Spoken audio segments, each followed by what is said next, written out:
Okay, so a few weeks ago, I got to do some pretty cool things. I was invited to Thorpe Park to ride their brand new roller coaster, blindfolded, by Frontier Developments, the video game company, so I could play their brand new upcoming game, Planet Coaster 2.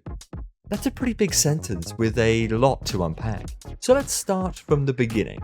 Back in 2016, Frontier Developments published Planet Coaster, the next generation of theme park simulator games.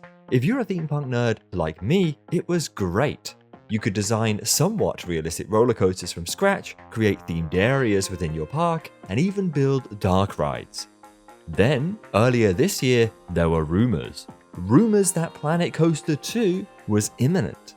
And in summer, it was true. Planet Coaster 2 was real.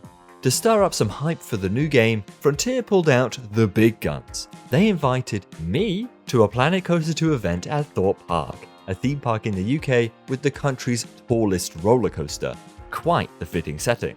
Outside of a few key details, I didn't really know what to expect. They mainly said I'll be able to ride Hyperia, Thorpe Park's brand new roller coaster, and that I'd also get the chance to play Planet Coaster 2 early, before its release on the 6th of November. I was pretty sold with riding the new roller coaster, to be honest. So, I rock up to Thorpe Park alongside a list of other content creators, including some familiar theme park related faces. We then head into a room filled with desktop PCs loaded with the new game. Looks promising. Unfortunately, it's not game time quite yet. Instead, we're told that there's a special challenge we'll be completing. But first, we had to ride some roller coasters. We were strapped up with 360-degree action cameras and shuffled over to the flagship ride. At that point, it started raining. Of course it did. So we donned our official Planet Coaster 2 raincoats and sat on the ride. Look, there's me! The people at Frontier also provided us with sleeping masks, intending to get us to ride Hyperia with them. One of the guys at Frontier running the event had told us prior that he decided they weren't needed as Hyperia was scary enough already, having, and I quote, not remembered a thing from his previous ride. To be fair, Hyperia is pretty menacing. I think the video probably does it justice enough. Being someone who likes roller coasters a little too much, for my second ride, I did don the sleeping mask. I couldn't really pass up being able to say that I've ridden a roller coaster blindfolded. And honestly, it was interesting. Hanging upside down while not being able to see is a strange sensation I hope to never feel again. Hyperia overall though, it's a very, very cool ride. Probably the best roller coaster in the UK. Okay, so waterproofs worn, ride ridden, and sleeping mask sported. Now for the game. We huddled back to the PCs and were sent through the first tutorial. Look man, there's new stuff in the game, like the improved path system which actually seems to work compared to Planet Coaster 1. And the introduction of utilities. That's right, you need power to be able to run roller coasters, unless you turn that feature off of course. After the tutorial, it was time for that special challenge I spoke about earlier. Given that we had just ridden Hyperia, the folks at Frontier wanted us to recreate it within Planet Coaster 2. Great news, if you're a theme park nerd who watched it be built over 18 months or so. Bad news for every other normal soul who has no reason to memorize the layout of a roller coaster. So, I set to work trying to build the best recreation of Hyperia I could. First things first, the height. It had to be 236 feet, 72 meters, or really, what was the point? Then the drop, which was harder than it seemed. A vertical drop with a 180-degree turn baked in is not something you see on many roller coasters around the world. After that, the non-inverting Immelman, which also took a lot longer than I care to admit. But at this point, I had gotten the hang of it. I was in the swing of things. I did my best to recreate the outward bank turnaround that dives into an inversion, and of course, the zero-G stall that turns itself into a dive loop. Then it was the splashdown, followed by the outward bank airtime hill, and the turn into the airtime hill just before the brakes. All seemed pretty well, until I realized the station was facing in the wrong direction. Delete that, realign the track, then build a new station. perfect. The final piece of the puzzle were the brakes. I took it upon myself to make an improved version of Hyperia, one more efficient than the real thing.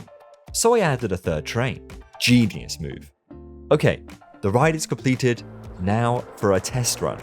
Yeah, cool, going well so far. Wait, no, that's too fast. That's also too fast. That is too fast. And that's really too fast. And the brakes don't even slow it down fast enough. Okay, let's make a few adjustments. By that, I mean increase the height of every element to make the train go slower through it. The ending was not salvageable though, so I tried again and it looked much better the second time. One of the problems of the first game was the smoothing function. It was practically impossible to make smooth roller coasters, especially if they went upside down. Fortunately, tweaks have been made for Planet Coaster 2. The new function works much better than the old one. I did one simple smoothing pass of the entire track in smaller sections, and that was it. You'll see later how smooth the on-ride POV is relative to the amount of effort I actually put in. Before that though, I had to get the colors right.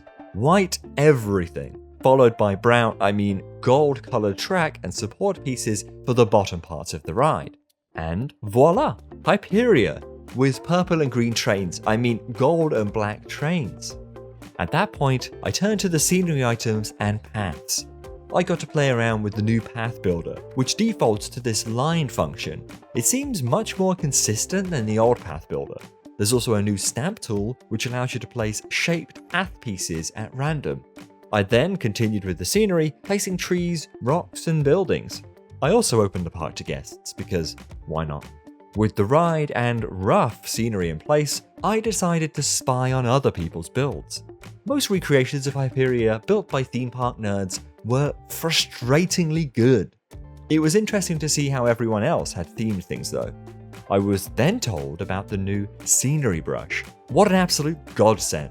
Instead of placing individual trees like I stupidly did earlier, Planet Coaster 2 has a brush that places a mixture of trees or rocks down for you. That makes fleshing out areas so much faster. Anyway, I felt the final piece of the puzzle had to be another ride. So I slapped down this new gen Enterprise, sorted out the paths, and added a bit more theming, and that was it. I was finished.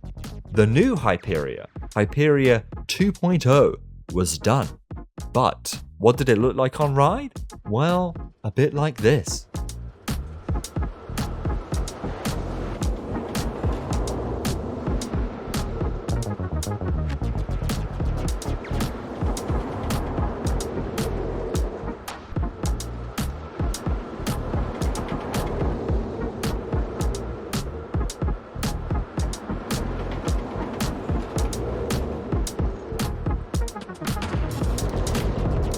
Yeah, look, it's not perfect, it's a tad quick, though I'm sure enthusiasts would absolutely love that.